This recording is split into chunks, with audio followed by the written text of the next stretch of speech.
एकत्रित हुए हैं, तो मैं सर्वप्रथम सम्मान्य प्राचार्य महोदय जी को स्वागत भाषण के लिए आमंत्रित करना चाहूँगा।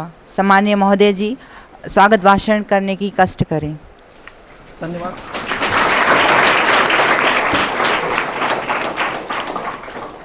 आज के इस मॉडल यूथ ग्राम सभा में उपस्थित सभी ग्रामीण जनों का, सभी पंचायत के पदाधिकारियों का मैं एकलव्य आदर्श आवासीय विद्यालय छिंदावाड़ा दरभा के शालेय परिवार की तरफ से आप सबका हार्दिक स्वागत करता हूं, अभिनंदन करता हूं। जैसा कि सर्वविदित है,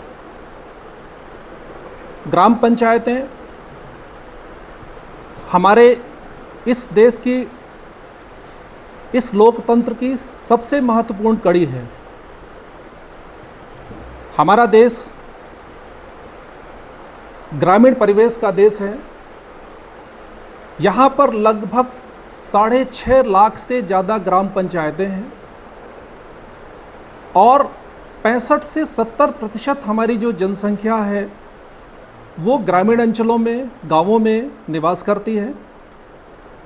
ठीक जिस प्रकार से हमारी पूरी की पूरी अर्थव्यवस्था कृषि पर आधारित है, ठीक वैसे ही हमारी लोकतांत्रिक या जनतांत्रिक जो व्यवस्था है वो पंचायतों पर एक प्रकार से आश्रित है। पंचायत वो प्रयोगशाला है जिसमें लोकतंत्र की नींव रखी जाती है और इसी प्रकार की व्यवस्थाएं आगे आकर के विधानसभा, लोकसभा में परिवर्तित होती हैं और इनके जो प्रतिनिधि होते हैं चुने हुए, वो प्रदेश या प्रदेश में शासन करते हैं, नियमों का निर्माण करते हैं। हमारे जो पंचायतें हैं वो संवैधानिक संस्थाएं हैं और इसी के तहत ये संवैधानिक अधिकारों को प्राप्त करके अपना कार्य करती हैं। जनता से जुड़े हुए मुद्दे, जनता की समस्याएं, जनता की फीडबैक लेकर के उनसे जानकारी लेकर के सारे कार्य किए जाते हैं।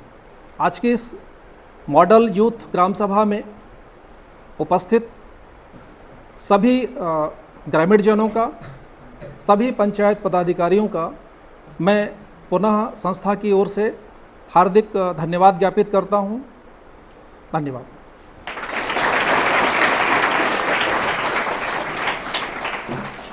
इसके बाद मैं ग्राम सभा की अवधारणा का परिचय देने के लिए शिक्षक संयोजक सम्मान्य सर्वोत्तम सर जी को आमंत्रित करना चाहूँगा। गुड मॉर्निंग बच्चों। आज हम सभी यहाँ एक मॉक ग्राम सभा के लिए एकत्रित हुए हैं। इस मॉक ग्राम सभा को किसी खास चीज़ के लिए डिज़ाइन किया गया है। जैसे पहले विद्यालयों में चलता था और अभी बहुत सारे विद्यालयों में ये चलता है, जिसको हम लोग बाल संसद कहते हैं। तो क्योंकि बाल संसद में शिक्षा मंत्री, प्रधानमंत्री, इसके बाद स्वास्थ्य मंत्री, ये सारे मंत्री होते थे जो कि हमारी पहुंच से बहुत दूर थे। शिक्षा मंत्री से हो सकता है कि हम में से कोई मिले ना हो, प्रधानमंत्री से हो सकता है हम लोग कोई हाथ ना मिलाए हों, पर्यटन मंत्रालय से हो सकता है कि उनके किसी व्यक्ति से हम लोग ना मिले हों। तो इसीलिए सरकार ने एक तरीका निकाला कि बच्चों को लोकतंत्र के बारे में कैसे सिखाया जाए, बच्चों को कैसे बताया जाए कि हमारे जो देश की लोकतांत्रिक व्यवस्था है, लोकतांत्रिक पद्धति है, वो कैसे काम करती है, कैसे पता चलेगा। तो इसके लिए उन्होंने एक तरीका निकाला और ये तरीका जो है वो मॉक ग्राम सभा के रूप में हम लोग के सामने आया।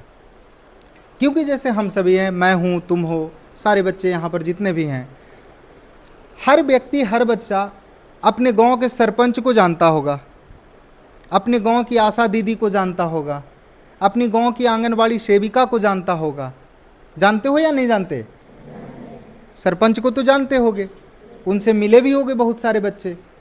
तो इसीलिए लोकतंत्र को समझाने के लिए कि लोकतंत्र कैसे काम करता है, स्थानीय लेवल पर गांव में लोग अपने लिए स्कूल, अपने लिए कॉलेज, अपने लिए सड़क, अपने लिए स्वास्थ्य की सुविधाएं, कहीं पर पार्क का डेवलपमेंट होता है तो कैसे डेवलपमेंट होता है, तो वो तरीका कितने स्तर से होकर के गुजरता है, इसके लिए सरकार ने एक इनिशिएटिव निकाला जिसको हम लोगों ने क्या बोला, मॉक ग्राम सभा। समझ गए? तो उसमें हम सभी बच्चे पार्टिसिपेट करेंगे, अलग अलग रोल में रहेंगे। जैसे इसमें जो आपके भैया हैं संदीप भैया, वो सचिव का रोल कर रहे हैं, जो ललित भैया हैं वो डाटा एंट्री ऑपरेटर का काम कर रहे हैं, उधर जो दीदी हैं संगीता दीदी है, सरिता दीदी है, वो सरिता दीदी सरपंच बनी हुई हैं। तो इसी तरीके से आपके गांव में भी लोग मिलेंगे, कोई सरपंच रहेंगे, कोई वार्ड सदस्य रहेंगे, कोई आंगनवाड़ी सेविका रहेंगे, कोई कृषि में काम कार्य करने वाले लोग रहेंगे, तो कोई हो सकता है कि विधवाओं का रिप्रेजेंटेटिव रहें, तो अलग अलग लोग तुमको मिलेंगे। तो वहाँ पर हमको किस तरीके से काम करना है, लोकतंत्र को कैसे सीखना है, ग्रास रूट पर कैसे काम करना है, इसके लिए ये व्यवस्था की गई है। और हम लोग इस मॉक ग्राम सभा के माध्यम से, मॉडल यूथ ग्राम सभा के माध्यम से लोकतंत्र की असली प्रक्रिया को सीखेंगे। ठीक है बच्चों, थैंक यू।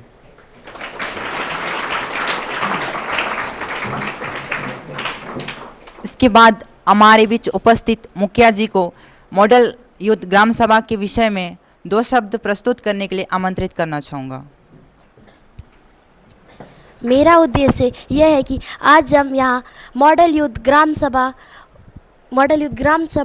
के लिए यहाँ एकत्रित हुए हैं। हमारा उद्देश्य विद्यालय को स्वच्छ रखना, समय पर भोजन करना, खेल में भाग लेना, खेल के मैदान को साफ करना, भोजन को बर्बाद नहीं करना, यही मेरा उद्देश्य था। धन्यवाद।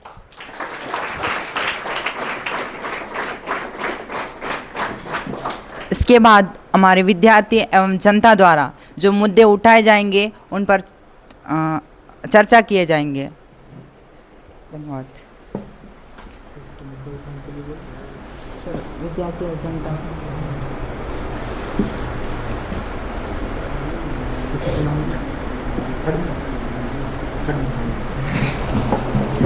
अब मैं सर्वप्रथम फर्स्ट मुद्दा पर चर्चा करने के लिए अड़मो को आमंत्रित करना चाहूँगा।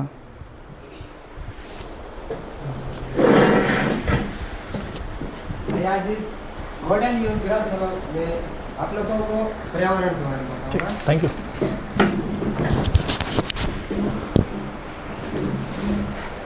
पर्यावरण को कैसे बचा के रखें कि हम लोगों को या फिर ग्रामीण क्षेत्रों के लोगों को जागरूकता करना चाहिए, पेड़ पौधे लगाना चाहिए, कटाई कम करना चाहिए और नए नए पौधे लगाना चाहिए। ऐसे बहुत से लोग होते हैं जो अपने यूज के लिए काम करते हैं, लेकिन जो वे ऐसी फेंक देते हैं, वेस्ट हो जाता है। इनको कम से कम कटाई करके और रोपण पेड़ पौधे का ज़्यादा लगाया जाए, यही मेरा उद्देश्य है।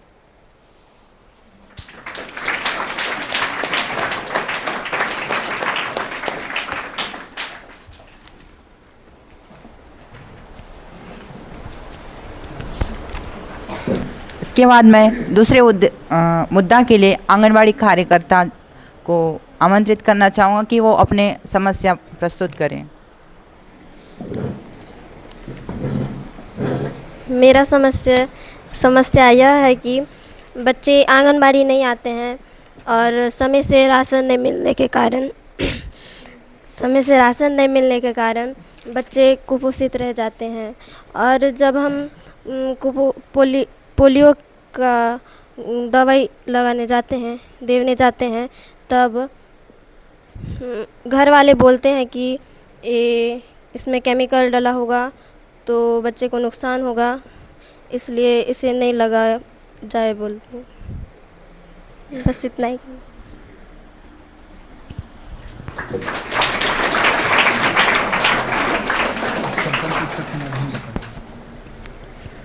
अब इस समस्या का समाधान हमारे सरपंच जी बताएंगे।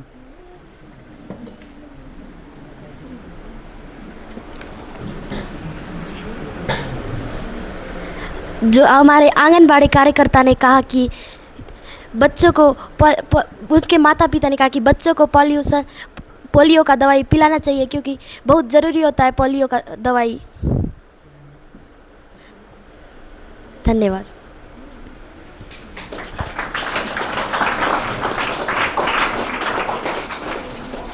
इसके बाद आप सभी से निवेदन है कि आप लोग अपने समस्या प्रस्तुत करने का कष्ट करें।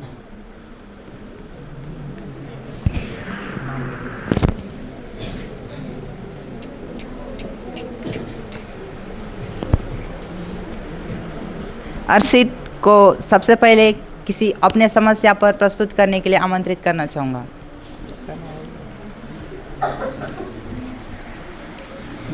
एक ऑडियंस में रखो।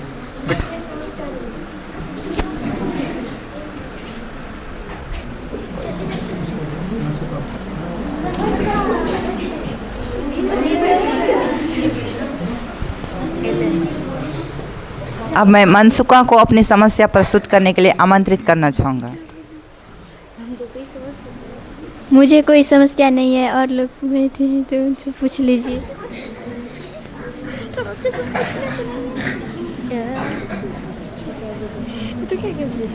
कुछ नहीं। अब मैं स्वच्छता समिति प्रमुख उनको आमंत्रित करना चाहूँगा कि वो अपनी समस्या प्रस्तुत करें। मेरा समस्या ये है कि गांव के वाले टीका लगाने नहीं जाते हैं, तो जाया करो और पोलियो का दवाई भी पिया करो, तभी आप लोग स्वच्छ रहोगे, आगे अच्छा रहोगे। मेरा यही कहना था।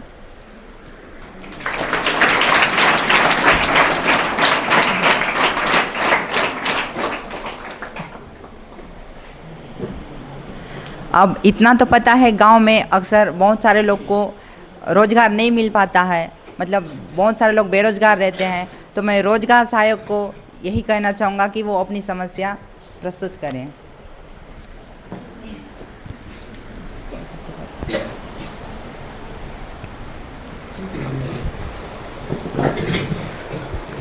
मेरा समस्या है कि सरपंच जी या फिर सचिव जी लोग आप समय को बचत करने के लिए मशीनों का उपयोग करके जल्दी काम ख़त्म कर देते हैं। इस वजह से बेरोजगार लोग ऐसे ही रह जाते हैं, उनको ना अपने परिवार चाल चलन के लिए पैसा नहीं मिलते, कुछ नहीं मिलते।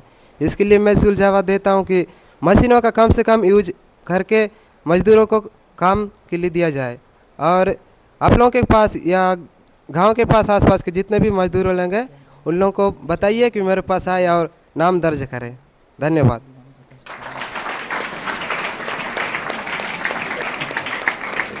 ये सुझाव आपको हमारे बीच उपस्थित मुखिया जी देंगे।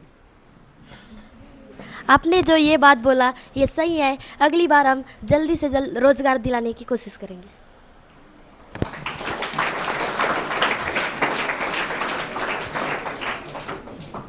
अक्सर गांव के लोग मतलब शहरी से नहीं बल्कि गांव से बिलोंग करते हैं, तो अक्सर लोग खेती और किसानी करते हैं। तो इसके संबंधित मैं कृषि सहायक जी को अपने समस्या प्रस्तुत करने के लिए आमंत्रित करना चाहूँगा।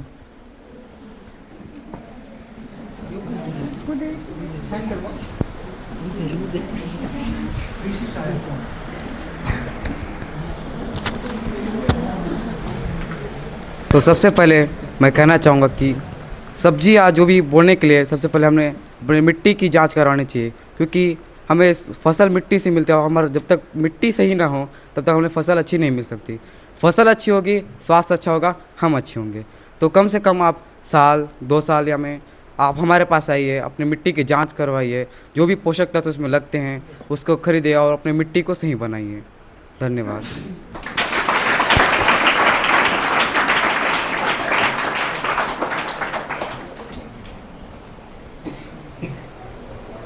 इसके बाद मैं अब समस्या प्रस्तुत करने के लिए शिक्षक प्रतिनिधि को आमंत्रित करना चाहूँगा।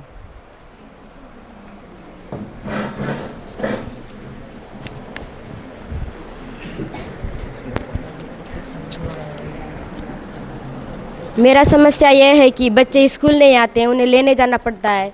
उनके घर वाले को जब बोलते हैं कि बच्चों को स्कूल भेजो तो उनके घर वाले भी अपना काम पर चले जाते हैं। वो बच्चे लोग को स्कूल नहीं भेजते, उन लोग को लेने जाना पड़ता है। मेरा समस्या यही है।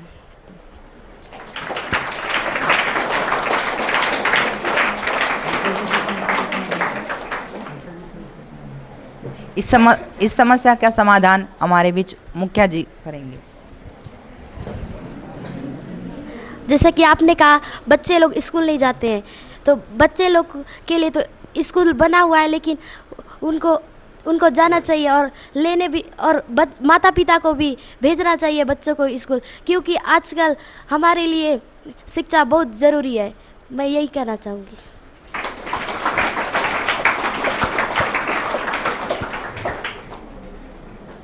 मैं वापस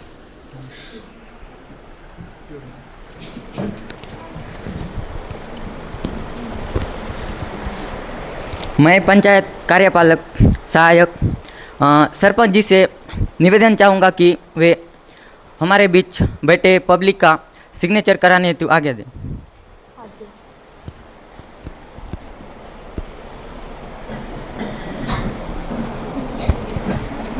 इसके बाद वापस से मैं यही कहना चाहूँगा कि हमारे बीच उपस्थित सभी जनताओं को अपनी समस्या प्रस्तुत करने का कष्ट करें, जिसे समाधान के लिए हम इतने सारे लोग बैठे हैं, तो हम उसका समाधान ज़रूर करेंगे। तो आप अपना समस्या बताने का कष्ट करें।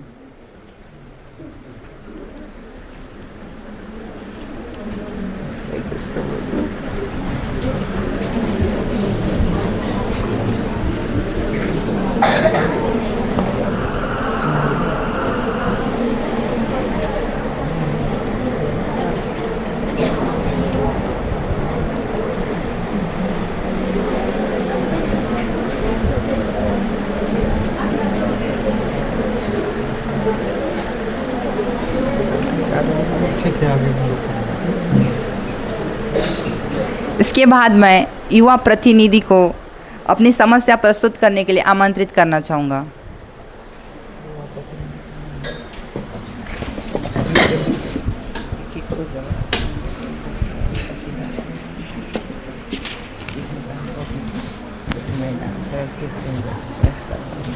मेरा समस्या यह है कि जो इंटरनेट नहीं चलने के कारण बहुत बच्चे ट्यूशन लेने के लिए बाहर जाते हैं, क्योंकि ट्यूशन जाने से उन लोग को पैसा का खर्च बहुत होता है। इंटरनेट चलने से पैसा बचत भी होता है और ट्यूशन जाना नहीं पड़ता है। इंटरनेट लगवाने की कष्ट करें। धन्यवाद।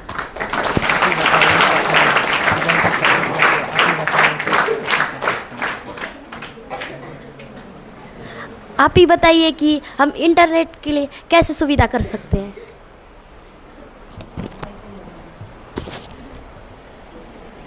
इंटरनेट के लिए हर गांव में या वाईफाई लगाए और ट्रेनिंग कर कष्ट करें।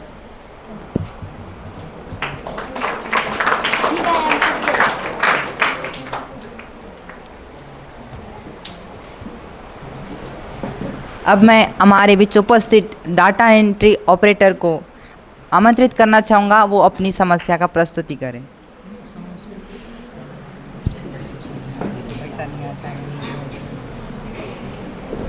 मैं आपके बीच ये कहना चाहता हूँ कि जो फंडिंग का प्रोसेस होता है, जो इस महीने का फंड आना था उसमें रजिस्ट्रेशन का थोड़ा टाइम लगता है, तो हमारे बीच फंड नहीं आ पा रहा है। तो इस समस्या में कहना चाहता हूँ।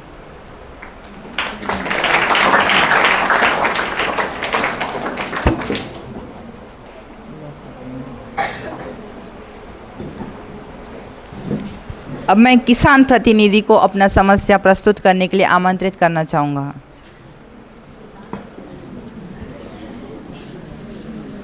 मेरी समस्या ये है कि गांव के हर एक किसान जब बारिश के मौसम में बारिश कम होती है तो फसल खराब होती है, तो उसके लिए अब आधुनिक तकनीक का यूज़ कर रहे हैं, जैसे कि ड्रिप सिंचाई और स्प्रिंकलर।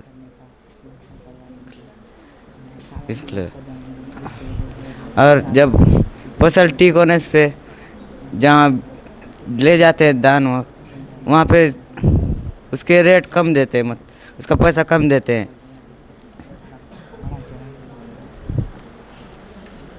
मेरी समस्या इतनी है।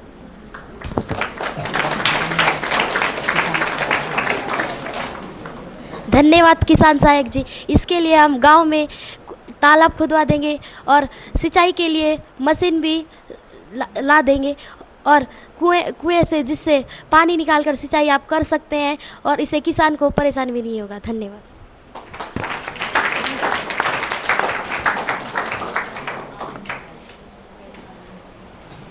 इसके बाद मैं अभिभावक प्रतिनिधि को आमंत्रित करना चाहूँगा और अपनी समस्या बताने।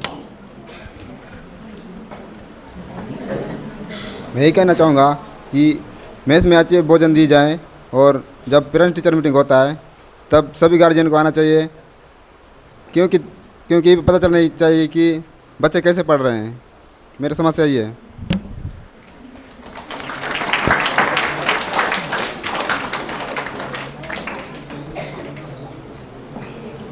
इसके बाद मैं स्वयं सहायता समूह सदस्य को आमंत्रित करना चाहूँगा कि वो अपनी समस्या का प्रस्तुति करें।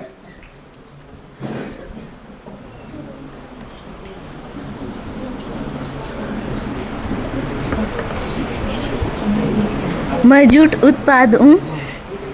मेरा समस्या ये है कि हमारे यहाँ जूट उत्पाद तो होता है, लेकिन हम उसे आड़ बाज़ार में बेचने जाते हैं, लेकिन नहीं बिक्री होने के कारण हम उन्हें बाहर ले जाते हैं।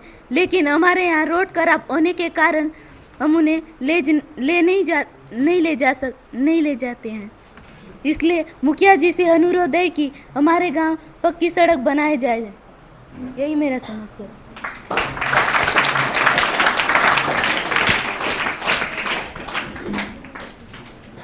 ठीक है, हम आपके गांव में पक्की सड़क बनवाने की कष्ट करेंगे।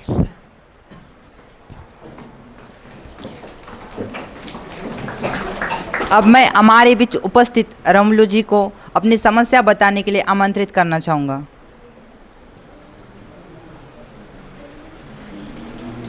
मैं सचिव जी के उपलब्धि पे जो अच्छे घर के लोग रहते हैं, लेकिन पढ़े लिखे होके भी जो अनपढ़ घर के बगल में ढेर सारा कचरा फेंकते हैं, जिसका कैसे सुझाव देंगे?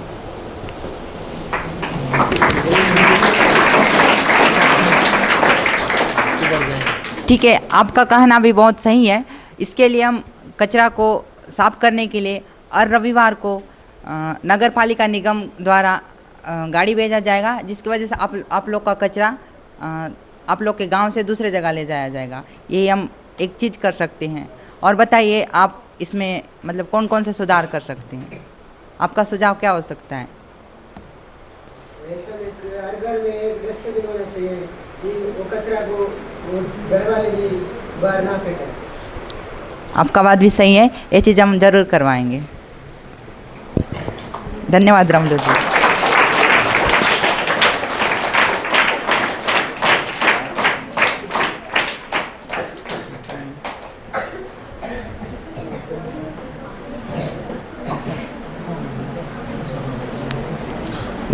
अब हमारे बीच उपस्थित आशा दीदी को अपनी समस्या बताने के लिए आमंत्रित करना चाहूँगा।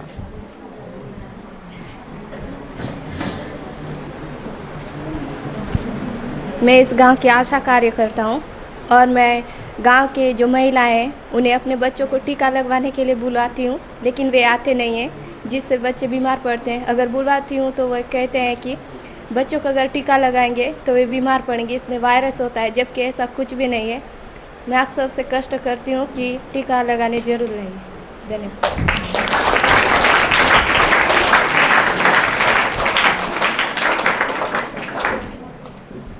आप सबसे यही रिक्वेस्ट है कि हमारे आशा दीदी ने सही बताए कि उसमें कोई वायरस नहीं होता, तो आप अपने बच्चों को ज़रूर भेजें कि वो टीका लगाने के लिए।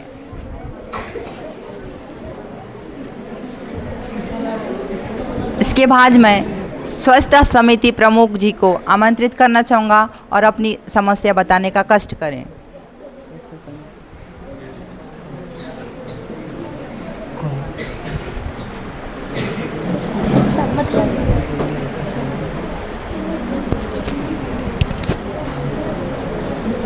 मेरा समस्या यह है कि जो दोपहर में मध्याह्न भोजन मिलता है उसे ना फेंकने का कष्ट करें और विद्यालय में अच्छे क्वांटिटी का सामान लाने का कष्ट करें। यही मेरी समस्या है।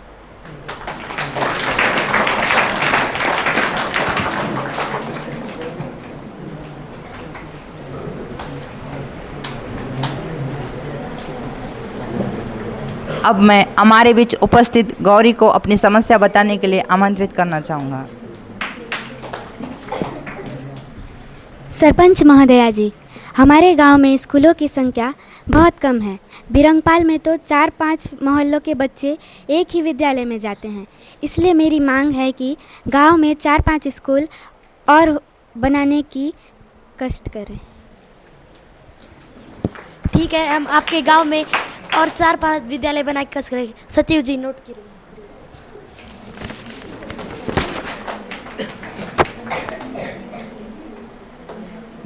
इसके बाद मैं संध्या को अपनी समस्या बताने के लिए आमंत्रित करना चाहूँगा।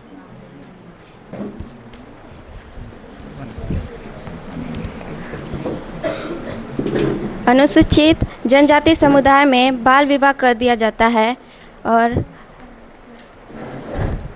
दहेज लड़की वाले नहीं दे पाते हैं तो लड़का शादी करने के लिए मना कर देता है। और पति पी कर आता है तब पत्नी के ऊपर मारता है, उसको घर से निकाल देता है। इसको ख़त्म करना है और एसटी और एससी बच्चों को शिक्षा प्राप्त करना चाहिए। धन्यवाद।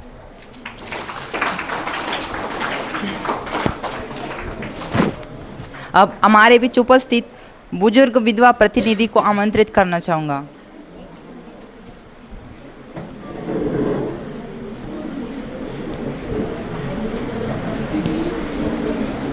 मेरा समस्या यह है कि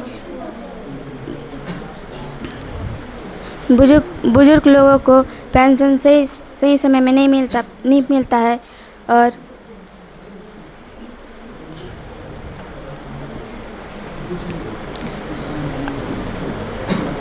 बस इतना ही।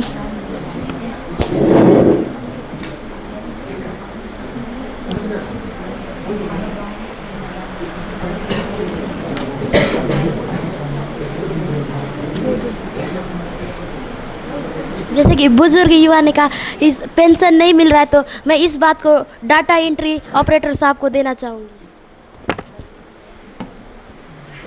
देखिए, फंडिंग का भी एक प्रोसेस होता है। जो पिछले साल का फंडिंग था उसमें रजिस्ट्रेशन में थोड़ा टाइम लगा, लेकिन इस साल जो फंडिंग था वो अभी रजिस्ट्रेशन हुआ है, तो इसलिए टाइम लग रहा है रजिस्ट्रेशन के लिए। तो जैसे ही फंड आ जाएगा हम फंड उनको दे देंगे। Thank you.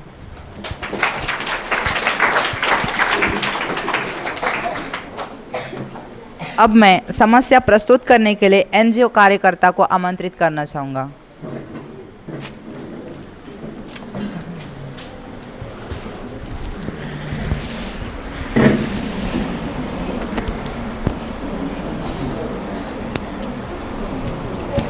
मेरी समस्या यह है कि कई बच्चे स्कूल नहीं जाते हैं। हमें उन्हें सुबह प्रातःकाल प्रभात फेरी के जरिए जागरूक कर सकते हैं कि अभी के ज़माने में शिक्षा बहुत ही ज़रूरी है। यही मेरा कहना है और मैं आप सभी से अनुरोध करती हूँ कि आप सभी अपने बच्चे को रोज़ाना स्कूल भेजें। धन्यवाद।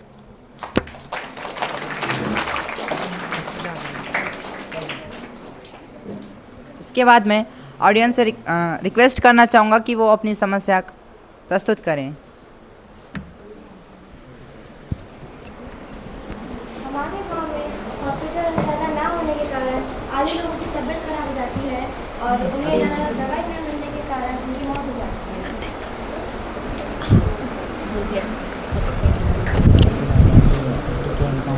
हमारे गांव में हॉस्पिटल ना होने के कारण आधे लोगों की मौत हो जाती है और उन्हें दूसरे जगह ले जाते आधा टाइम हो जाता है और आधे लोगों को प्रॉब्लम होती है। ठीक है, आपका बात एकदम सही है, तो इसके लिए इसका सुझाव मुखिया जी देंगे।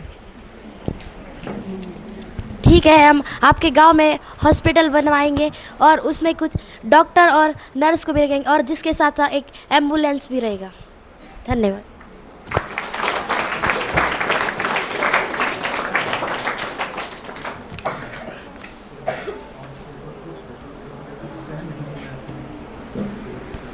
और मैं लास्ट बार यही पूछना चाहूँगा कि आप सभी का कोई समस्या है तो प्रस्तुति दें। आप सभी का कुछ समस्या है तो प्रस्तुत कर सकते हैं।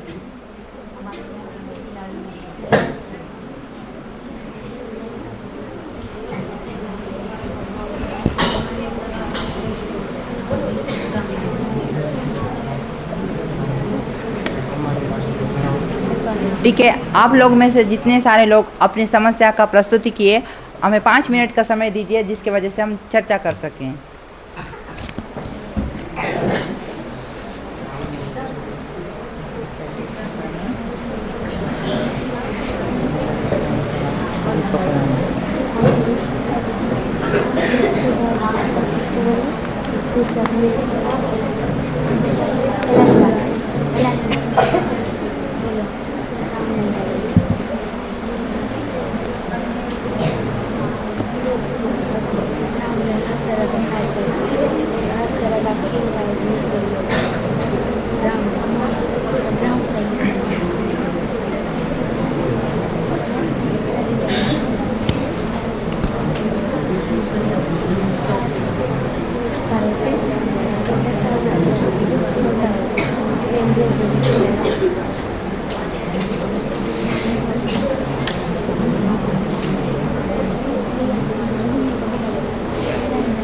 इसके बाद मैं सरपंच जी से अनुमति चाहता हूं कि इस कार्यक्रम के जितने भी समस्या का प्रस्तुति दी उनका समाधान करने का और उसका चर्चा करने का।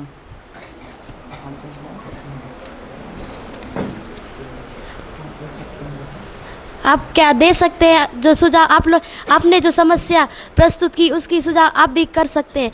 क्या आप भी दे सकते हैं अपना सुझाव, तो रख सकते हैं अपनी बात को।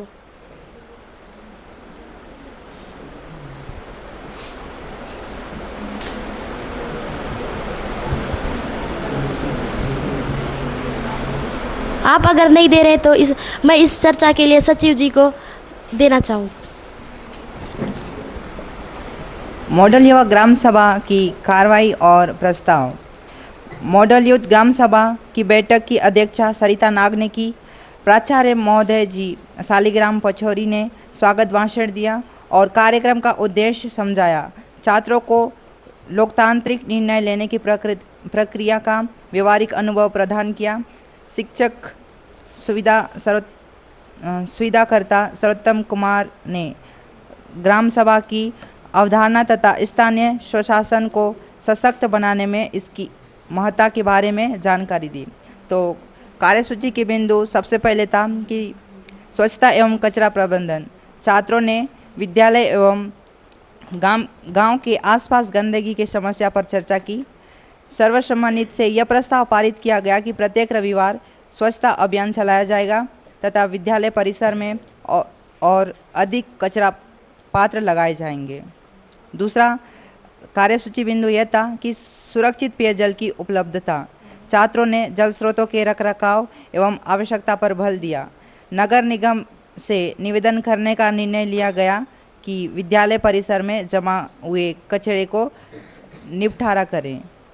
तीसरा खेल मैदान एवं खेल सुविधाओं में सुधार के समस्या उठाए। तो छात्रों ने टूटी फूटी खेल सामग्री और मैदान की स्थिति पर चिंता व्यक्त की। तो इस पे यह निर्णय लिया गया है कि छात्र खेल समिति गठित करने का निर्णय लिया गया जो पंचायत के साथ समन्वय कर छोटे मोटे मरम्मत कार्य और अंतर विद्यालय खेल प्रतियोगिताएं आयोजित करेगी। चौथा बिंदु यह था कि स्वास्थ्य एवं पोषण जागरूकता। हमारे विद्यार्थियों ने स्वच्छता और संतुलित आहार के महत्व पर चर्चा हुई। इस पर निर्णय यह लिया गया है कि आशा और आंगनबाड़ी कार्यकर्ताओं के सहयोग से स्वास्थ्य जागरूकता सप्ताह आयोजित किया जाएगा। उसके बाद पांचवा बिंदु यह था विद्यालय समुदाय साझेदारी को सशक्त बनाना। अधिक माता पिता और समुदाय की भागीदारी की आवश्यकता महसूस की गई। इससे निर्णय यह लिया गया है कि सर्वसम्मति से निर्णय लिया गया कि प्रत्येक माह अभिभावक समुदाय संवाद बैठक आयोजित की जाएगी जिसमें प्रत्येक छात्र छात्रा प्रगति और स्थानीय विकास विचार साझा किए जाएंगे। धन्यवाद।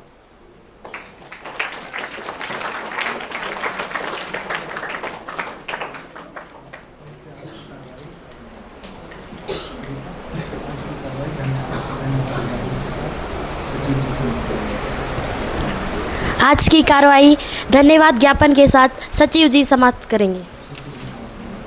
सबको धन्यवाद।